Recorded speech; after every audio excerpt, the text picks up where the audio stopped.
वृंदावन जाकर कोई भी पागल हो सकता है, दीवाना हो सकता है। साधारण नहीं है वो पूरी ब्रजभूमि किसी को भी पागल कर सकती है। वहां ठाकुर जी रहते हैं। जो बात मैं बता रहा हूं इसे ध्यान से सुनिएगा और कभी वृंदावन जाएं तो ध्यान से देखिएगा।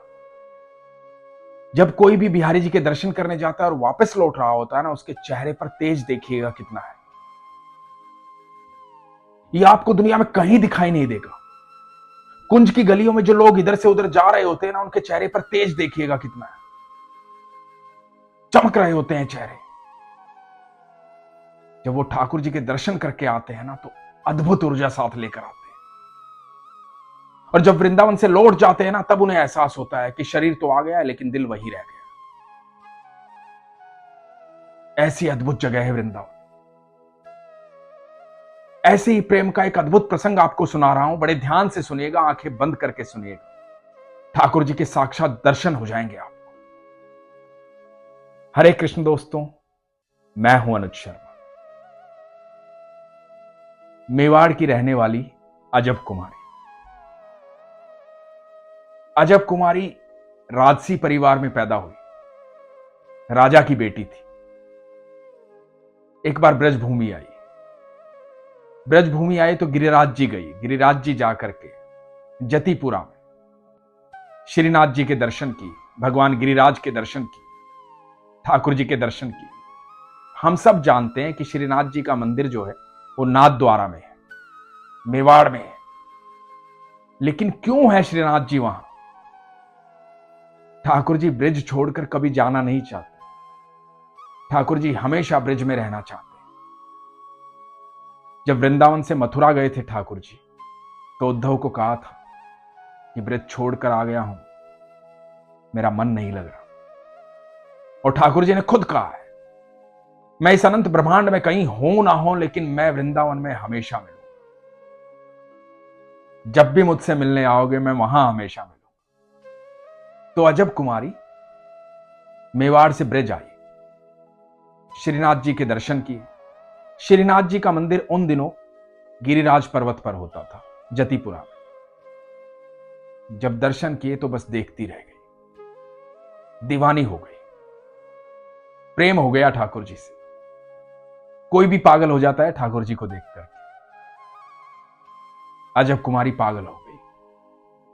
इतनी बावली हो गई कि सुबह से लेकर रात तक बस ठाकुर जी को निहारती रहती थी। मंगल आरती से संध्या आरती तक वहीं बैठी रहती, देखती रहती थी ठाकुर जी को। उसके बाद उसे वापस जाना पड़ा मेवाड़। मेवाड़ जाकर के बीमार हो गई। जैसे जैसे ब्रिज की भूमि से मेवाड़ की तरफ बढ़ रही थी, उसकी तबीयत खराब हो रही थी। वो विरह बढ़ रहा था, वो वेदना बढ़ रही थी। वो जो प्रेम ठाकुर जी से हो गया था, वो अब पीड़ा दे रहा था। इतनी पीड़ा दे रहा था कि मेवाड़ जाकर के बीमार पड़ गई। राजा की बेटी थी, बड़े बड़े वैद्य आए, लेकिन बीमारी किसी को नहीं पता। तबीयत खराब हो गई, कमजोर पड़ रही है। ठाकुर जी को ध्यान कर रही है, याद कर रही है। कोई इलाज नहीं। प्रेम का कोई इलाज होता है भला? इस अनंत ब्रह्मांड में बस हर चीज का इलाज है, प्रेम का कोई इलाज नहीं। और प्रेम भी ठाकुर जी से, तो उसका कोई इलाज नहीं। पिता परेशान। तो अजब कुमारी अपने पिता को कहती है कि मैं बस एक ही तरीके से ठीक हो सकती हूं, कि मेरे ठाकुर जी मुझे दर्शन दे दे, मैं ठाकुर जी से मिल लूं।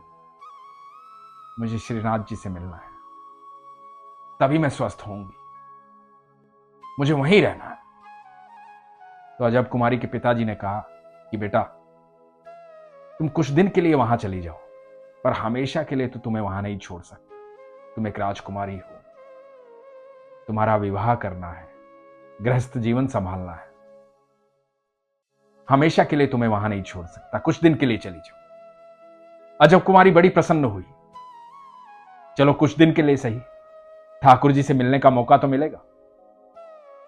और अजब कुमारी मेवाड़ से वापस आई ठाकुर जी से मिलने। ठाकुर जी के मंदिर में गई। वही आदत, वही प्यार। सुबह मंगल आरती से संध्या आरती तक बस वहीं रहना।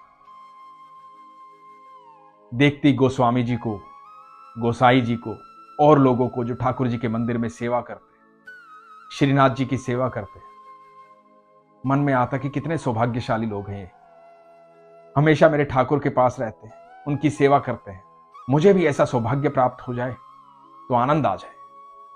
गोसाई जी के पास गई, बोली गोसाई जी मुझे भी ठाकुर जी की सेवा करनी है, मुझे भी मेरे ठाकुर के साथ रहना है, यहीं रहना है, मुझे सेवा करनी है। गोसाई जी ने कहा कि बेटा यहां तो सब पुरुष सेवा करते हैं, तुम तो देखती हो, ठाकुर जी की सेवा सिर्फ पुरुष करते हैं, लेकिन तुम्हारे मन में ये भाव है तो तुम सेवा कर सकती हो, गायन की, भजन की, कीर्तन की, जो भी तुम्हारे मन में भाव आता है। यही मंदिर के प्रांगण में बैठ के तुम भजन कीर्तन कर सकती हो, इस तरह की कोई भी सेवा तुम कर सकती हो। अजब कुमारी ने सोचा कि मैं क्या सेवा करूं। मन में आया कि ठीक है, यहां तरह तरह के भक्त आते हैं, सब मेरे ठाकुर से मिलने आते हैं, सब बातें करने आते हैं, और मैं तो एक राजकुमारी हूं। राजघरानों में एक खेल खेला जाता था, चौसर। चौसर में बड़ी प्रांगत थी अजब कुमारी, तो सोची कि ठाकुर के साथ खेलती। कोई खेलता नहीं है मेरे ठाकुर के साथ, मैं खेलती हूं मेरे ठाकुर के साथ। और वहीं मंदिर के प्रांगण में चौसर लगाती, पासे फेंकती और ठाकुर के साथ खेलती। बड़ी प्रांगत थी अजब कुमारी चौसर में, इतनी प्रांगत थी कि कोई उसे हरा नहीं सकता था।